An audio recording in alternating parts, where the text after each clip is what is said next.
All right, we're ready to go. Andres, Fighters Light. How you doing, man? I'm doing great, man. How are you? I'm doing good. Considering, it's a very hot day, but we're doing pretty good. I'm excited for this episode because it's the first time I get to talk to somebody that's kind of in a similar field that I am in, trying to build the community and bring out fighters' names and give a platform to them that's behind the camera. And I kind of want to get your perspective of what it was, how it is to be that, to follow these fighters around and what your life and your work looks like and how you create those things. Well, it all started for me when it comes to like documenting the fighters. I remember I was a fan of Will Harris and Anatomy of a Fighter for a long time. And it was after I saw the Dagestan Chronicles that I was like, wow.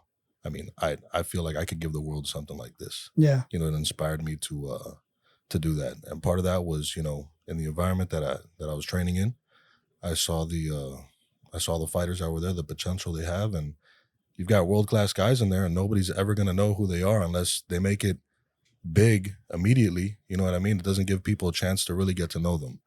And my goal is to start building, like a foundation for them and be able to give them a platform to get their name out there and get known.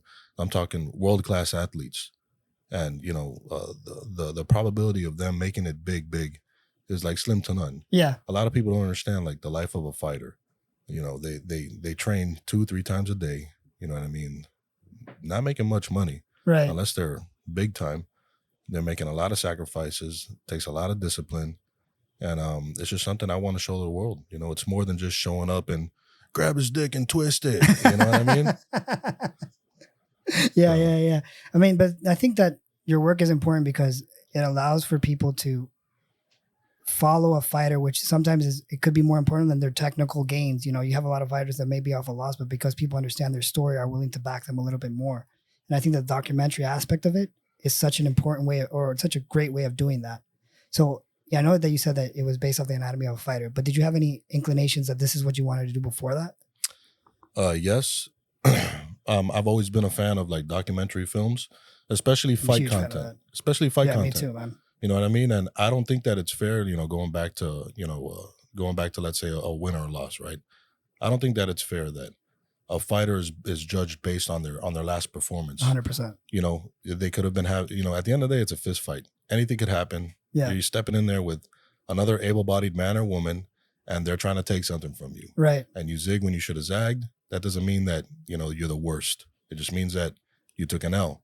But, the average fight fan is very, very shallow in the sense of, you're only as good as your last performance. Yeah, they are. You know what I mean? They don't look at the whole strength of schedule. They don't look at, all the discipline and dedication and training that it takes to go in there and for 15 minutes, 25 minutes, or even 3 seconds. Shout out to Louis the Stash with that with the win. KO on Titan.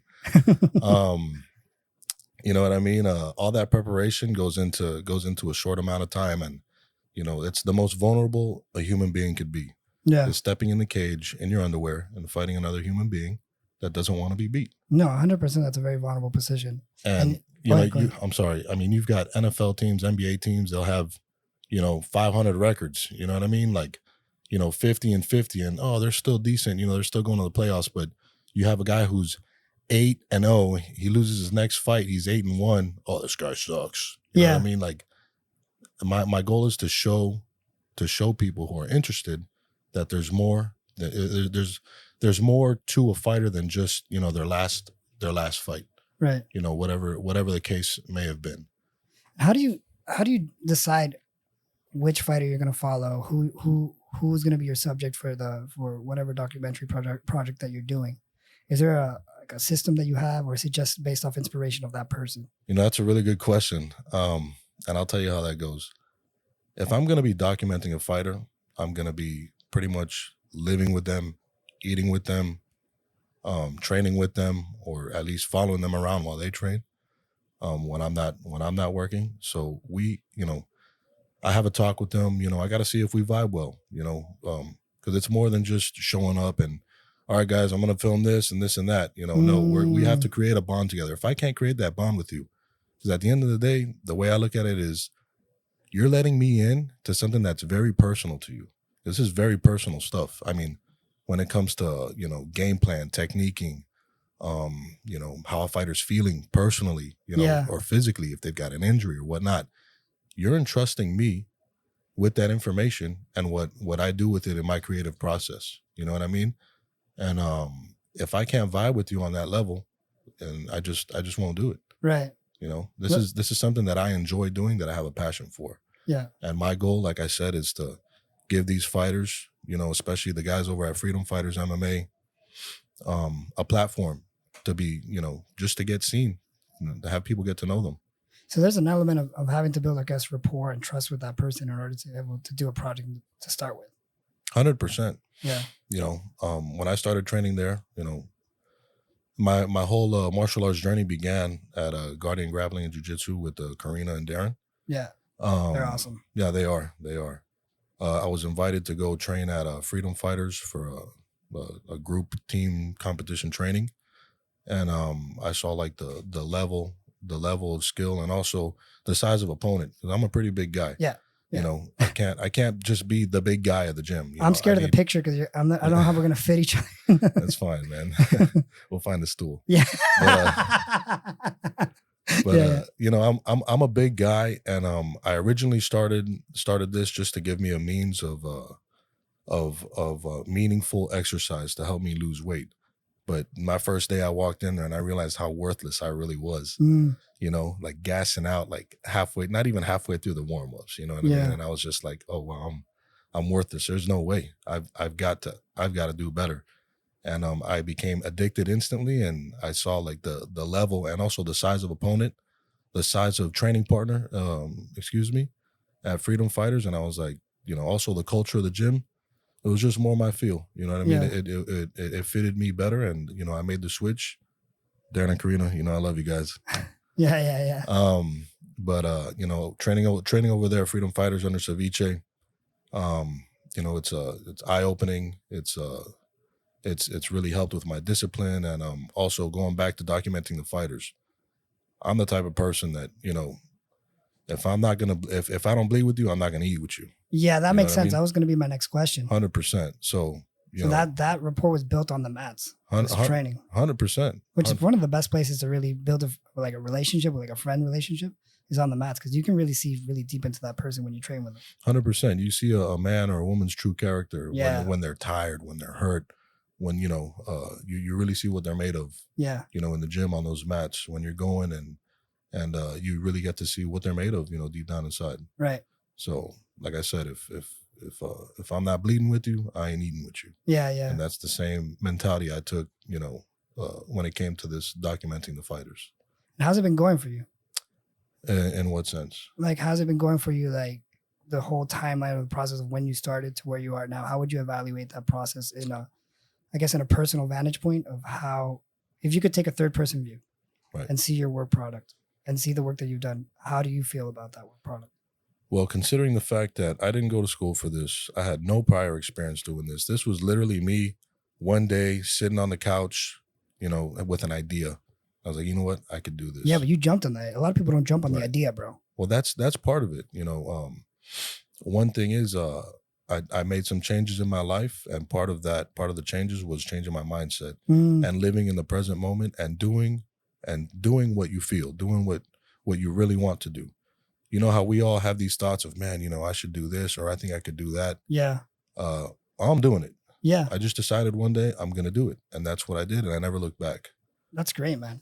That's great, because you jumped on that opportunity, and like you were mentioning education, but really in real life, what I've learned is that education gets you to a certain place, but it's the balls to act, and gaining the experience is what gets you to that next level.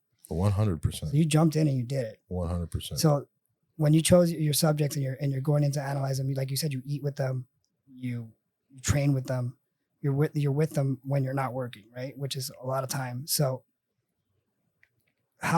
there's got to be ups and downs in that process. How do you manage that? How do you manage the ups and how do you manage the downs, especially when you have to get a project out? Because you're not managing a fighter, you got to let the fighter live. So that's out of your control. So how do you deal with those situations? Well, the way I deal with those situations is, I take the moment for what it is, right? I'll take what they give me. I'm not forcing anything, even though my time is very valuable, Yeah.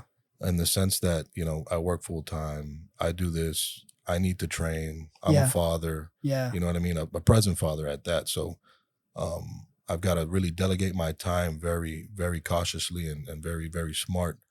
But the days that I shoot, you know, I'll get with the guys, you know, I'll let them know, hey, you know, I'm gonna be there today at this time. We're gonna shoot. You know what I mean? How you feeling? If they feel up to it, then we do it. If they're not feeling up to it, then I already know what kind of day it's gonna be. It's gonna be a B-roll day. I'm gonna stay far away. I'm gonna get what I can. I'm gonna take whatever moments I could get from them, and I'm gonna talk to the people around them, you know, and Yeah. see how they're feeling. Because when you're in fight camp, you're locked in. Yeah, You know what I man. mean? Like, for instance, Not that I know, but I would imagine. if you look at my previous works, like the first one I did was on Yuli Fernandez. It's called Year of the Grizzly. That was Mhm. like the first actual fight camp. You know, I documented Karina on her road to Mhm. Emerald City, the Emerald City Invitational. Yeah, great job, by the way. I saw it. Thank you, man. Thank you. That's all a learning experience. That's the first time I hopped on a plane in years. Mm. All right, was to go document that. That was part of the mentality of like, you know what, I'm just gonna do it. My first fight camp project was with Yuli. You know, I learned a lot. I'm constantly learning with that. You really get a feel for the person, their personality. You know, one day they might be in a better mood, but when they're cutting weight, you know, they don't want to talk, you know, because Right. they're tired or they're starving and they just don't want to be bothered. Yeah, having a camera in front of you when Right. you're cutting weight's got to be a motherfucker. Right, 100%. And you know, it takes a lot, you know, to put yourself out there and be vulnerable for, you know, the world to see, because once it's out there on the internet, it's out there forever. Yeah. You know what I mean? And It's a lot of responsibility in that. 100%. And you really get to see these guys' personalities, man. Like Martin Hutis, we did Manos Prohibidas for him. He fought on Combate. I documented his fight there. You really get a feel for his persona. He's more of a serious man, more serious individual, family oriented guy. Mhm. I'm in the process. I've documented Lewis was second to glory with the fastest KO in combat sports history. Titan FC head kick, the famous kick, Lewis. And I'm in the process now of finishing up a vlog style Long style, right? vlog style for him. But this last episode is going to be a little more than that. It's gonna I've got some nice little things I'm peppering in there. You know, some new things I'm trying out. And it's going to be really good. But along the way, and you know, back to that, like for instance, you know, Lewis, that guy, he has so much discipline, so much hard work he puts in. He's also And a police officer, yeah, right? absolutely. A police officer's got a great heart. The people you see on camera, these are the people that they are. It's not a facade. It's not a persona. It's not a character they're playing. Yeah. This is part of the reason why. Like, if I don't vibe with you, I'm not gonna take on the project. You know You what I probably mean? want to enjoy the job either way. It's like I'm trying to get Lewis suffering in a weight cut and this and that, but he's so happy all the time. It's like Lewis, I need some. Could you suffer a little bit? Yeah, for real, dude. But come on, Lewis. Jesus, you make it look easy. But also along the way, we've got how can I forget Jacob, man? Jacob, El Platanito Loco. Jacob, I was watching that episode today. How can I forget Jacob, man? That's another one, man. He's got the look, he's got the personality, he's got the skill too, man. I feel like all these guys are gonna be are the up and coming. We just got to get a little steam behind them. We got to get them known a little bit. Like Mark Loretta, for instance. I haven't documented him yet, but he's competed in oh yeah, that guy's a vet, man. That guy is a true gangster, true G. And who he is, you see his personality come out a lot, like in Lewis's thing and Jacob's thing, and you hear all these guys talk about him, and he really is that guy, man. He is a wonderful human being. Justin Slick J, that's another one. He's got a fight coming up as well. Hopefully, we'll be able to put something together for you, Justin. Man, who else, man? Just I'm sorry if I'm forgetting any of the guys, but you really get what I really want to do is show people that, you know, there's more to them than just, you know, showing up in the ring and fighting. These guys have personalities. They've got real life issues. You know what I mean? Yeah, they're normal people just like you and I. You know what I mean? And but add the fighting onto it, which is a whole nother stress level. Correct, 100%. You know, like I said, it's the place where you're the most vulnerable. Stepping in a cage in your underwear and trying to beat another guy up, or girl who's trying to beat you up. Right, you know what I mean? Yeah, man, that's interesting, and it seems like you're covering most of the freedom fighter guys, and it's going to be the way that I'm seeing it. And correct me if I'm wrong, but the way that I'm seeing it is going to be one of this major project of freedom fighters that you're covering. Is that your goal with it? My goal with it is to put freedom fighters on the map. Try and help put freedom fighters on the map. Yeah. Excuse me, because these guys, they put Right. the work these fighters put in. That's what puts freedom fighters on the map. But it would be nice. These guys, Manolo, Ceviche, are so humble.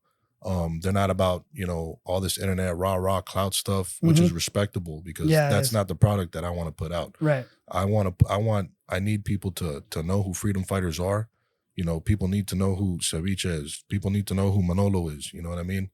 And they can still remain humble, but they can still get their flowers, man, because they've been in the game for a very long Yeah. time. They've had big names come out of that gym, and I feel like there's some recognition that's deserved there. Yeah, You know for what I mean?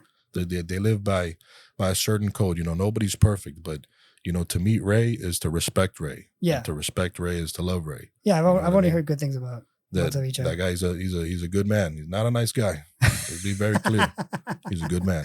Yeah. No, I've heard good things in terms of training. Like, it's a tough training session if you have a training center. Like, I know that he did Carlson Gracie on Fridays before, and everybody that I've spoken with, it's even been spoken with on the podcast, that training session is insane, or was insane. So I can just imagine that's what he brings into Freedom Fighters. Yeah, terrible Tuesdays, 10-round Fridays. Terrible Tuesdays. It's the part of my day that I dread, but I look forward most to. I get that. You know what I mean? Yeah, I get that. Because it's not, you're getting to work, but if you haven't been blessed to be able to be present during a Ray speech, then you haven't lived life yet, man. Oh yeah. Oh yeah. If you have to be there to be present for a Ray speech. That's just something that the people who know, they know. Man, it sounds like you got a lot of inspiration out of there. 100%, man. I mean, just being martial arts in general, it's really helped me with my discipline, my conditioning. For instance, like going back to losing weight. It's not just mindless going to the gym lifting weights. It's now I'm training for a purpose. Okay. You know what I mean? I've got a reason. There's a reason that I'm training, that I'm putting in this work here, so that it reflects in the training room. So you have that inspiration, which I guess fires your creative element to your projects. But how does it look technically when you're putting that product together? Do you have a vision of how that documentary or that segment of work that you have is going to look like, or do you go through it and kind of put it together as you go? All right. So I do have a general idea of what I want to put out there, but depending on the outcome, depending on the situations, depending on the shots that I could get, it's all dictated based on that. So I could have an idea, and I'll try to make it come to fruition in the editing process, and I'll see the product and I'll be like, nope, gotta scrap it, start all over. Really? Yep. When it comes to now, like I said, I'm going to be peppering some new stuff in for a Fighter's Delight featured Luis Hernandez episode 3. I'm going to be peppering some new stuff in there. I'm dabbling in some narration. And okay. My creative process for narration now is, I've never written a script before in my life. Yeah, that's true. So what I do is during my R&D process, I'm searching for background music or whatever stuff to talk over. Yeah. And when I find the right mood, the song or the music that sets the right tone that I'm trying to project, I'll start playing it, and I'll record myself just freestyling, talking, how it makes me feel. So there's a writing element to it too. Absolutely. There's a writing element that you have to actually create it with writing. And do you enjoy writing? Yeah, actually I do. It's nice to be able to put your thoughts into a project that, right, people would be able to watch, understand, and appreciate. And it's really, it's about getting a message across, a certain feeling in that shot right there. There's a feeling, there's a certain intensity to it. There's a certain amount of risk that I want the consumer to feel. You know what I mean? As opposed to just take a video with some music over it. Now we're gonna try and narrate it so you could really understand the mood of that actual shot, of that actual moment. That's interesting. So there's so many components now that you're kind of breaking it down for me, that there's the shot that you have to take. You have to be with the fighter. You have to know when to take that shot. There's also a writing component, and then the editing process of that as well. There's a lot of work in there. So I'm sure you didn't know that going in. I'm sure you had an idea of it. And then, so how did you feel when you figured out there was more to that? I had no idea about any of this, man. I'm telling you, I am learning as I go. I'm still learning. I learn every project I have, every day, every shoot, every time I'm there with the guys. I'm learning nonstop every single time. And that's the main thing. I feel like same thing with when it comes to martial arts. You never stop learning. Yeah, it's got If to be you're that way. if you become the guy who knows everything, then buddy, let me tell you, you ain't going nowhere. Yeah, you stop. You know, You're stagnant. 100%. So I'm constantly learning. I mean, I might have an idea in my head, and when push comes to shove, in the actual moment, it just wasn't right. Right. So I'd have to go back and, like I said, scrap it and start over. Yeah. Yeah, especially when you put so much time into something and then you have to scrap it. But it's kind of good that you have that creative integrity to be like, this isn't 100%. This isn't what I want to give to the world. But especially when you're working hours on something and scrap that's creative integrity. You want to put out a good product. You want people to make sure that what you put out and what they're watching is the best that you can give. So it's good that you have that trigger to pull. You know what I mean? That you're there. Right. So could you talk to me a little bit more about the stash? How that process is, that project that you're working on right now? How's that been? All right. So this last episode, like I said, I tried doing his first 2 episodes like a vlog style. I ended up getting a new camera. I got a nice Sony cinema camera. Okay. But I didn't receive the mic in time, so I laved them up. I put some lavalier mics on them. Yeah. And I that's how I got the audio for those 2 episodes, and it came out horrible. The audio. I don't think it came out that bad. I mean, but I get what you're saying. Well, because I went in the post and cleaned it up the best that I could. Okay. I mean, it was peaking so bad, man. Yeah. It was just like peaking mean was hitting high volumes. Oh yeah, pardon my French, but it was dog shit. You know what I mean? But hey, it is what it is. I had to work with what I had, but right. I ended up getting the right microphone now, and I mean, it transformed for the 3rd episode. Yes, for the 3rd episode. Yes, I got that in right before the trip to Houston. Well, you also covered combat series grappling or combat sports coverage. Sorry, shout out to I watched. I was watching. I'm like, this is Andre, but he's doing that too. Oh yeah, you saw me on Flow Grappling, huh? Yeah. That was me out there, man. It's crazy, man. In a year, I met Thomas from Combat Sports Coverage at his Miami event when I was documenting Karina. Okay. And he saw my work, and he reached out to me, and we've created a good bond. I consider him a friend and a good business partnership. Shout out Combat Sports Coverage on Instagram. So but you also got you put some clips together already for that I think I've seen. Yes, great. Yes, thank you. I've put a few highlight videos together. Majority of them is film that I shoot, and they'll go and they'll remix it their own way. They'll edit it their way. They're still waiting on the highlight video from this past Houston event that I haven't gotten around to because I'm working on Lewis's. Yeah. As soon as I'm done with Lewis's, though, I'll be dropping one of. Shit, you're working a lot, huh? Oh yeah, I'm nonstop, man. I'm nonstop. That's great, dude. Yeah. Especially that grappling tournament, which is getting bigger. It's growing. It's really nice to see that you're working there because I was like, wow, this guy's doing great. Yeah, Combat Sports Coverage. They're I mean, it's no UFC yet, but he's got but everything has to be built. Correct. Rome wasn't built in a day. No, it wasn't. So everything is what you put into it. That's what you're going to get out of it. And, they put a lot into it, into their production. Yeah. They're not messing around, and they're on the come up, man. I feel like they're gonna be one of the bigger names when it comes to submission grappling. Yeah, I like the rule set that they have, that team component. Right. The team duels is good. Cash prizes. Yeah. That's a big one too. Yeah, absolutely. When it comes to taking this jiu-jitsu sport to the next level, people need to get paid. Yeah. You know what I mean? I think the money's coming in now because they have Abu Dhabi people, but that's for another, you know what I mean? Right. But we're talking a smaller promotion, homegrown promotion from Texas, and they're doing their thing. They're putting their name out there. They're traveling around. They got good names competing too. Yeah, absolutely. Yeah. Absolutely. They do have good names that show up and compete. So, shout out to CSC Grappling, man. Thomas, everybody over there, love you guys. Thank you. So, but you for your work, you're focusing more on the MMA aspect of it, right? Correct. So, is that like something that you're going to stick to, or you're going to jump around and kind of see other types of combat sports as well? Well, my heart's in MMA. Yeah. Right. My heart is in MMA, and what did it for me was that I remember I was on my first date with my wife, and well, not a first date. It was one of our first dates. We're at a Buffalo Wild Wings, a Sunset Place. Shout out. Right? Shout out Buffalo Wild Wings.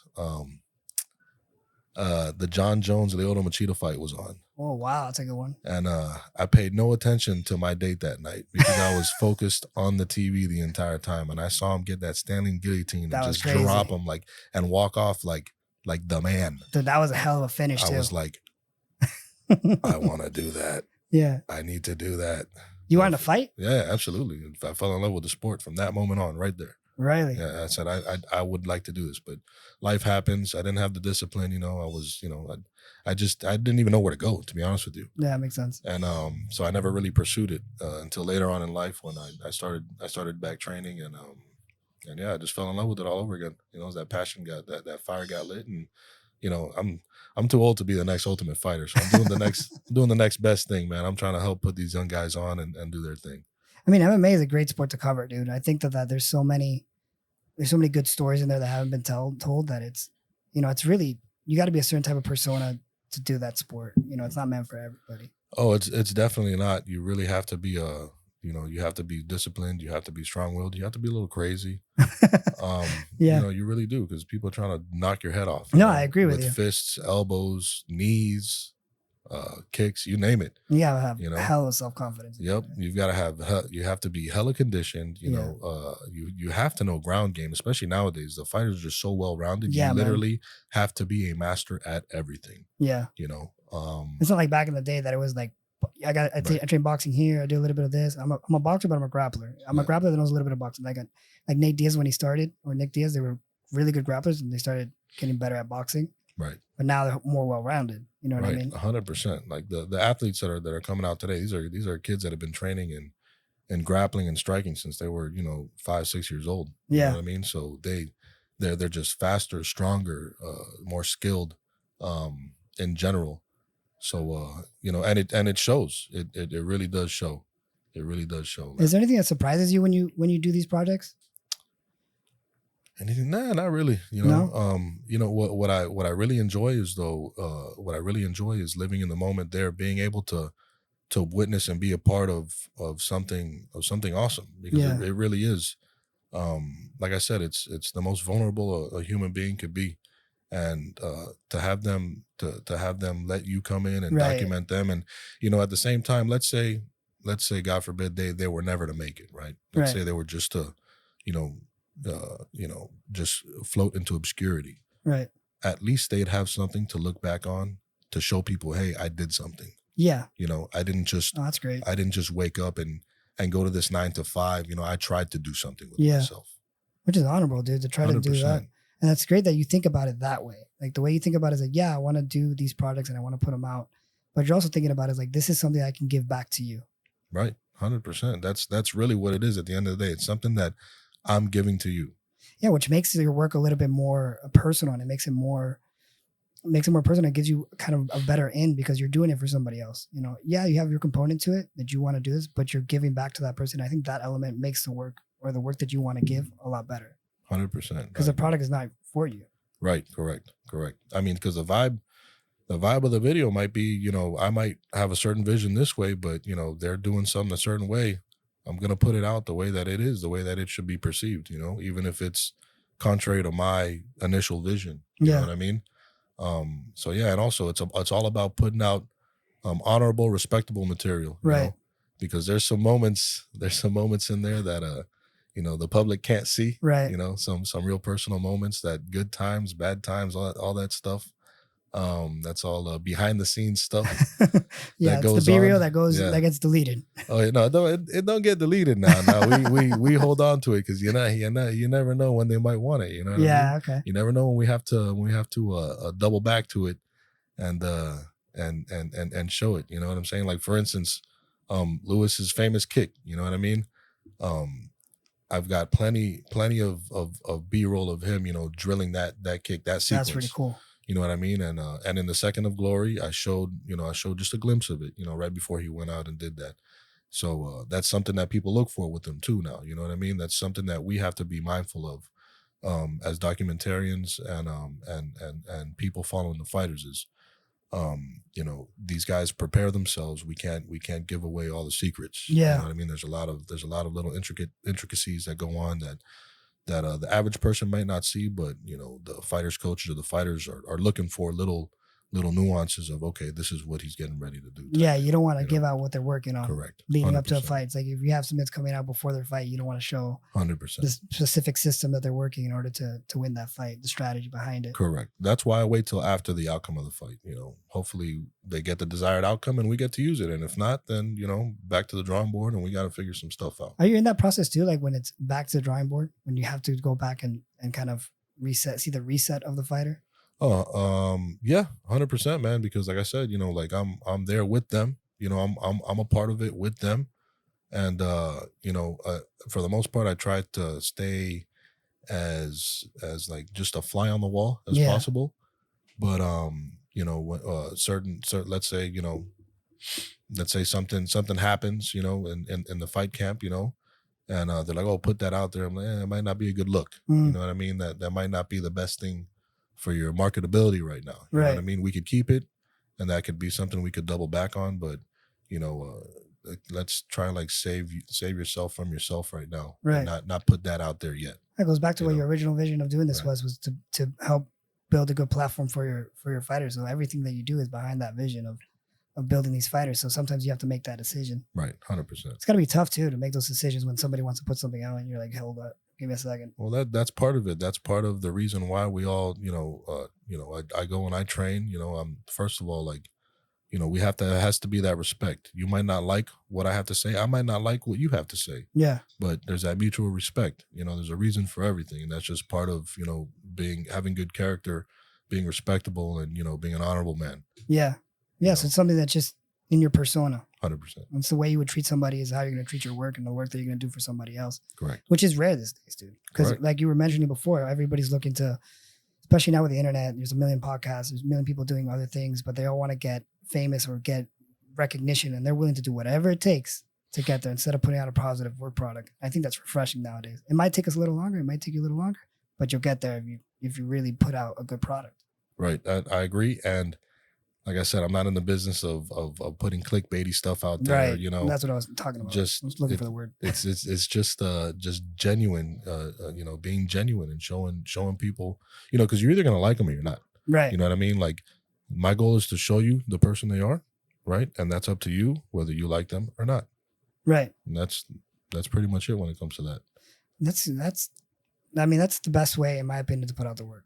Because if you're trying to lean one way or the other, it's going to skew what you're giving out. You know what I mean? Right. For instance, just like favoritism instead of actually what you're working on. Correct. Let's say, for instance, let's take Mark Loretta, for instance, the guy you see in the videos, right? I haven't featured him yet, but he comes out a lot, and I'll tell you why. Because he's the team captain over there at Freedom Fighters. He's the OG. The guy is so selfless. He dedicates so much of his personal time for the betterment of the other fighters, man. It's crazy. And they all do that. They all help each other out. But Mark is like a 30-fight veteran. You know what I mean? He's been in the game for a while. So he's really putting in that work. And you see his personality. Literally, the guy you see come out on those videos is the same guy you're gonna run into on the street. Yeah. You know what I mean? Just a normal dude, good dude. And yeah, man, fun guy. Fun guy. Yeah, man. I mean, it's good that you have those group of guys that are willing to help, because it sounds like you have like a team too when you're doing these projects. Oh, it is 100%. I would say it's more of a family than a team. Okay. Because these guys, man, I'm telling you, man, these guys, it's hard for me to put into words, but like it really is a family, because you're especially during, like, let's say for instance a weight cut. That's like when you're most vulnerable. That's when you're going probably through like the worst. Yeah, they're not gonna let anybody in that. Like, absolutely not. But it's the things that these guys do for one another to help each other, to support each other. That really sets them apart from like the average Joe. Yeah, you know what yeah. I mean? Because it really is a brotherhood. Well, man, that's so important. That rapport, that relationship that you build with the fighters is very important in order to get into what's real. 100%. That's why I won't take on a project if the vibes aren't right. You know what I mean? If I feel like you're being a character or gimmicky or something like that, if it's not real. Have you ever had to turn down a project? Can't fuck with it. I mean, I've had people approach me, but for the most part, I just don't have the time to be taking on all this stuff. I'm going, fighter by fighter, project by project. That's But better, man, because you have your you can't win a war on many fronts. You know, you got correct, to do what you got to do and focus on one thing. It's better correct, that way, in my opinion. You know, I don't do what you do, but that's my opinion. correct. Like for instance, back to this episode 3 of Fighters of Life feature with Luis Hernandez. We flew to Houston. He fought on Fury FC. It was on UFC Fight Pass. It was a big show. Let me tell you, Fury FC. Shout out to Fury FC. That is a legit show. Like every fighter in that place, they looked like they were ready. Like everybody came in shape. The production value was like second to none. Yeah. The Texas State Athletic Commission was on point. I mean, the ring announcer, the walkout songs. I mean, just like the big screen, the entire venue, the venue over there in Houston. Jesus, it was awesome, man. Shout out to Fury FC. It was a legit show. That is, you know, people like to talk down on these lower level scenes, but let me tell you, Fury FC, that is literally like UFC light. Like you do good in Fury, you are going to the UFC. I think that a lot of people that are talking down about the small organizations, they probably aren't real fans of the sport. You know what I mean? Yeah, they're just the feeble fan, man. They're just the, you know, the grab his dick and twist it people. You know what I mean? That's a good reference. For real, it really is. Like, oh, why don't you just get up? You know, those people. Yeah, fucking when you try to get up. But the true MMA fans, you know, they see a respectable promotion like Fury FC. They're like, damn, this is the real deal. Yeah, it really is. I mean, I was honored to be able to witness. I feel I witnessed a bunch of future UFC prospects over there at Fury. It was legit, man. They've got a legit promotion going on over there, and I look forward to going back and doing some more documenting over there, man. That's great, awesome. dude. Are they only in Houston? No, they travel. I'm pretty sure they travel. Yeah, I've seen. I think I've seen. No, I don't remember if it was Fury. I don't want to say if it was or not, but I think I saw one over here in Miami a couple of years ago. I'm not sure about Fury in Miami, but I do know that Titan was one. Oh, it might have been Titan. Titan was one here in Miami that was going on. That's the one that Lewis actually has the fastest KO, that head kick knockout. That's crazy. Yeah. You said it was in combat sport and MMA history? I would think so. It was a 1 second head kick knockout. That's gotta be. Like literally. Yeah, I saw it, but I didn't know it was that. Like it was record breaking. 1 second knockout. You meant to be on the other side of that kick? No. That'd be crazy. I wouldn't want to be. No, of course not. Yeah, but you imagine going out to train and then it's lights out that quick. Yeah, it's really that. And look, it could have happened the other way. Yeah. You know what I mean? At the end of the day, it's a fist fight and anything could happen. And that's why, you know, my goal with this is to show people, you know, how the vulnerability of these guys, you know, because you know what? They are warriors. They're modern day gladiators. They are some of the strongest characters, some of the strongest wills to win that you'll ever meet in somebody. Because the will to win is a lot. You could be in the best shape possible. You could be the best premier athlete. But if you don't have that will to win, if you don't have that will to break another human being, you ain't got it. Right. You just ain't got it. You're gonna be mediocre at best. But that will to win, having that will to win is what's gonna set you apart. That's what's gonna make you a champion. And these guys, all of them, have that will to win. Yeah, intensity in order to get there. Correct. Do you see you being around fighters? Do you see people that train and they're like, oh yeah, I'm gonna fight, but you can just kind of just tell like he doesn't have that, like the will. No insult, but you know what I mean. They just haven't noticed it. Maybe. Listen, man. At the end of the day, real recognize real. Yeah. So, you know, you can't believe everything you read on the internet. That's what Abraham Lincoln said or something like that, right? Abraham Lincoln. And same thing applies to real life. You know what I mean? You know, game recognized game. Yeah. You could tell if someone's bullshitting you or not, you know, because you, like I said, you get to see their true colors on the mat. Yeah. You really do. You know, they could talk a mean rah game, but then, you know, they fold.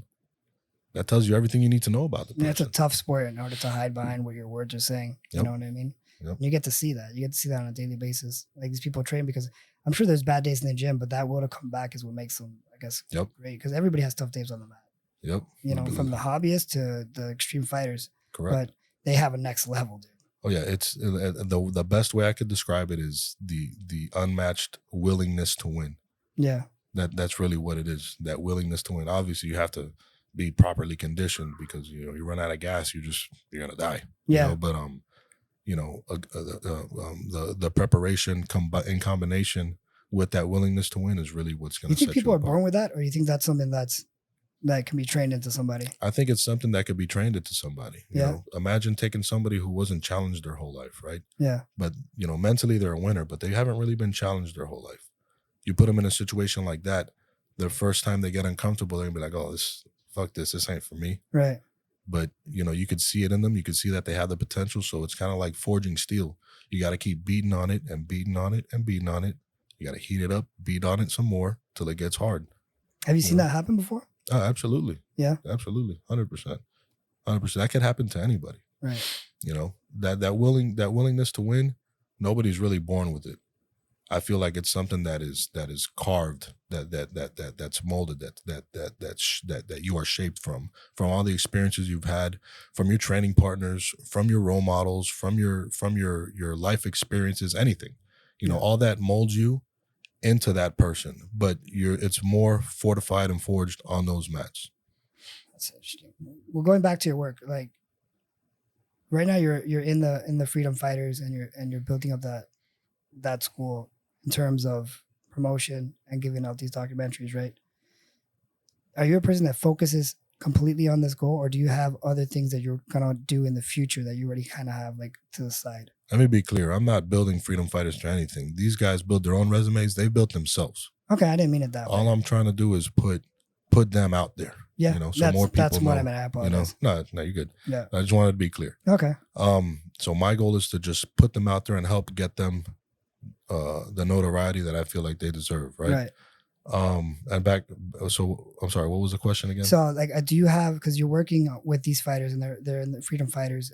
Do you have in mind what your next goal will be after that? Okay. Yeah. So right now I'm taking it goal by goal, step by step. Right. Question. So right now my primary focus is try to help put them on the map. They put themselves on the map, but try and give them a platform to be seen. Right. That is my goal right now. Goals do change, but right now that's my goal. Even though, I feel like this work will never be done because, it's an ongoing process. Yeah. But this will always be number one in Fighters Delight. Freedom Fighters MMA will always be number one in Fighters Delight. But that's great. I aspire to cover, these guys from the beginning.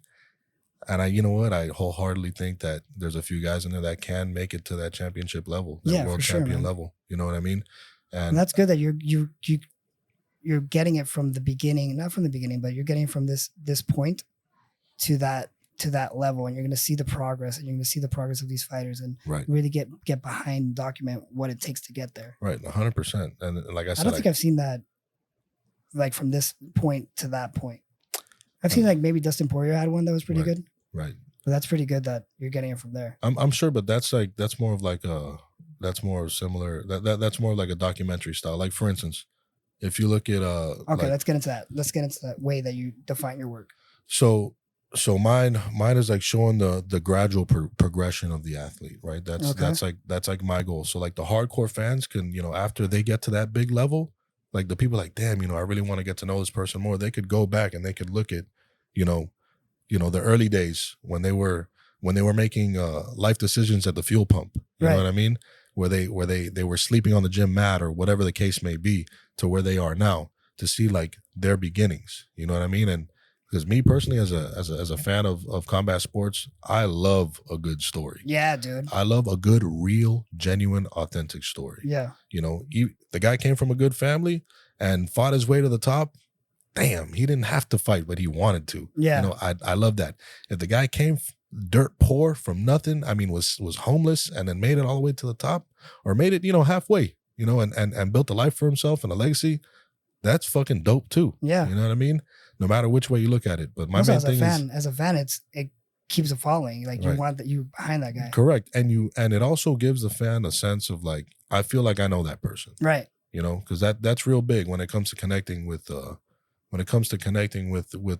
featured athlete or fighter, whatever it may be, is a sense of relatability. Being able to relate to an individual. Because like I said, not everyone's gonna like you, right?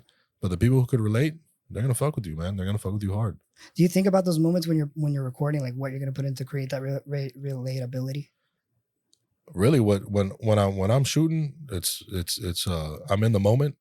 It kind of sucks because I'm in the moment, but I'm really not focused on the moment. I'm focused on the monitor on the camera. Right? I get what you're saying. So it's kind of like, recording your kid's first home run in baseball with your phone. You're looking at it through the phone and not in person. Mm-hmm. But the beauty of it is that I could relive that moment again in the post when it comes to the editing process or whatnot.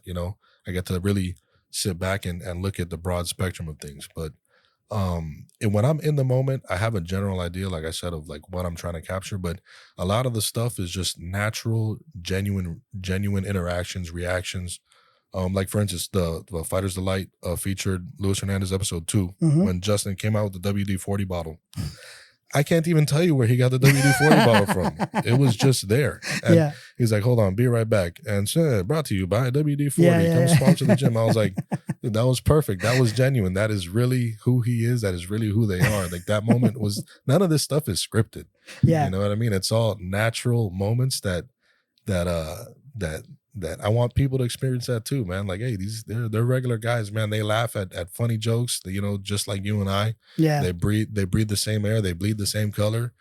Yeah, they'll fuck you up. But Right, you know what I mean? right. It's like, I'm cool. Don't try me. You know what I mean? But it's like one of those things, you know what I mean? They're just like us, man. You don't have to be intimidated by them or scared by them.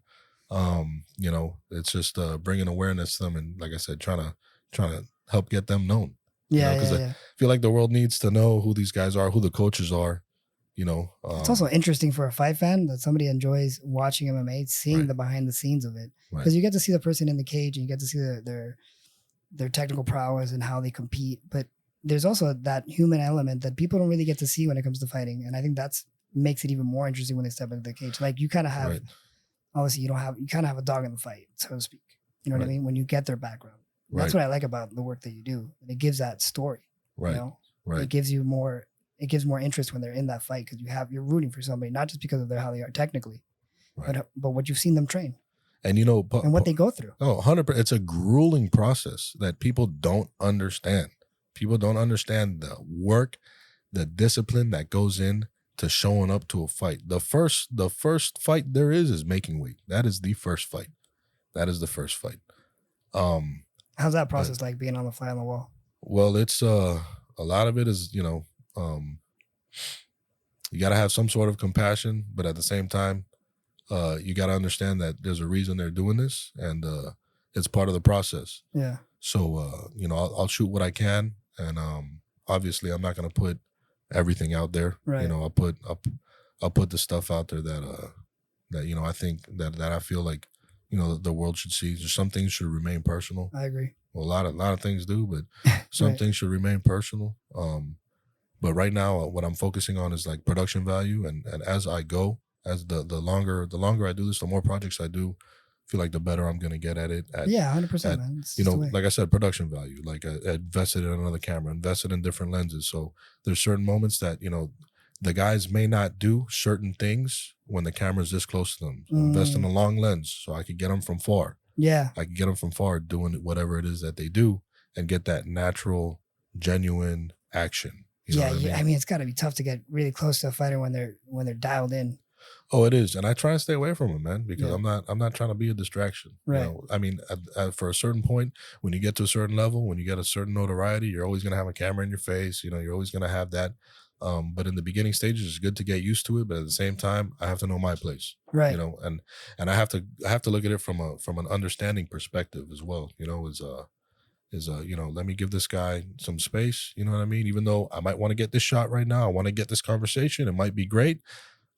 He's locked in, and he don't want this camera mic right in his face. Dude, you know what I mean? That's what makes it another level to recording fighters, is that element of it. You can't just get close. It's not like documenting something else. When you're documenting a fighter, it's another level of understanding the distance that you need to have with these people. Right. 100%. That's difficult to know. 100%. And was there a point that you knew, like you learned that, or is it just being around them that you know? Because you kind of you train with them, so you know, like, okay, maybe it's now not the moment. For me, it's more like how I would feel if I was in their situation. That makes sense. You know? Right. Think about it. You know, if you're in their situation, you're trying to focus, you're trying to lock in. You don't want some guy with a camera like right in front of your face right here. Hey, so tell me how you feel, buddy. No, it's like you know, back off.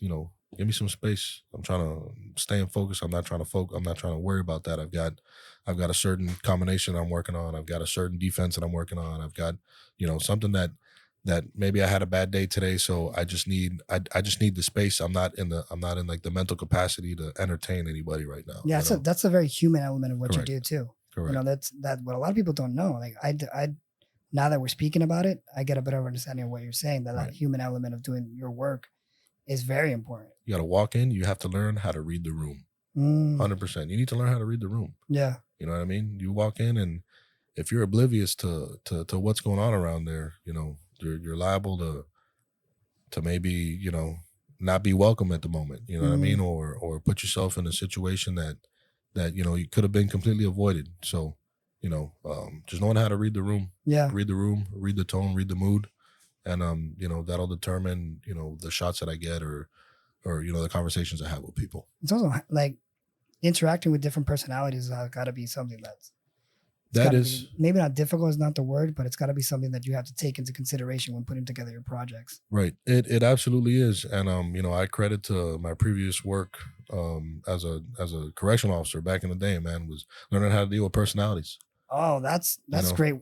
That's a great background to have, especially in this type of work. Right, 100%. 100%. You have to learn how to, like I said, read a room. I didn't know that you were a correctional officer. Yeah, I was a correctional officer for like 7 years. Oh yeah, so you were saying learning how to read room? Yeah, learn how to read the room and learning how to use your interpersonal skills, man. You know what I mean? That's a real big thing. Knowing how to talk to people, knowing how to de-escalate a situation instead of escalating it. You know what I mean? That's a real big gem that I have in my toolbox. Is I feel I know how to read a room.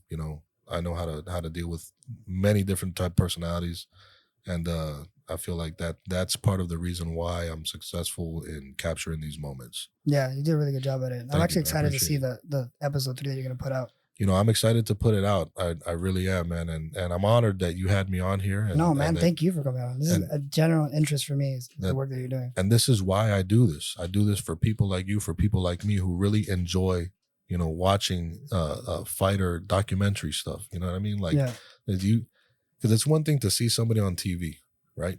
And be like, whatever. He seems like an asshole, right? Right. But it's one thing to actually like get to know them. You know what I mean? Because the guy who they are at the press conference, let's say they want to sell tickets or whatnot, they might talk a little shit, they might do this, they might do that, they might have some antics, but you really get to see them. You get to see the real them in the product that I put out, and that's the ultimate goal. I think that, and also that you take a different approach that maybe other people that do your type of work don't take, which is that you're giving a product to the person, to the subject, and you don't really see it as a subject, makes that work a lot better in terms of quality of what you're giving, because it's not about you, right? It's about the work that you're giving out. Right. I think that's great. Correct. Well, I think we're wrapping up. We're wrapping up. Okay. Is there anything you want to talk about? Anything you want to promote? Anything that you have? Yeah, man. If you guys aren't already following, go to Instagram. Check out Fighters Delight Media. You can find me on Instagram. I got the link in the bio for the YouTube. We'll put that in there too in the description. Appreciate it. You see, I've got some shirts. I'm gonna start selling some merch to help finance my travels and my expenses when it comes to the film. Because right now this is all coming out of my pocket. I do this because I love it. Let me know when you drop anything. Oh, I appreciate it, man. Thank you. We'll promote Thank you. So, stay tuned. I'm gonna have shirts for sale, a reasonable price. I'm not trying to become a millionaire doing this, but the bills need to be paid. The equipment needs to be bought, and the airplane tickets, the hotels need to be paid for. So, check me out on Instagram, Fighters Delight Media, man. And once again, thank you so much for having me. Thank you for coming on, man. This is great. Awesome. It was great. Appreciate it, brother. Thank you.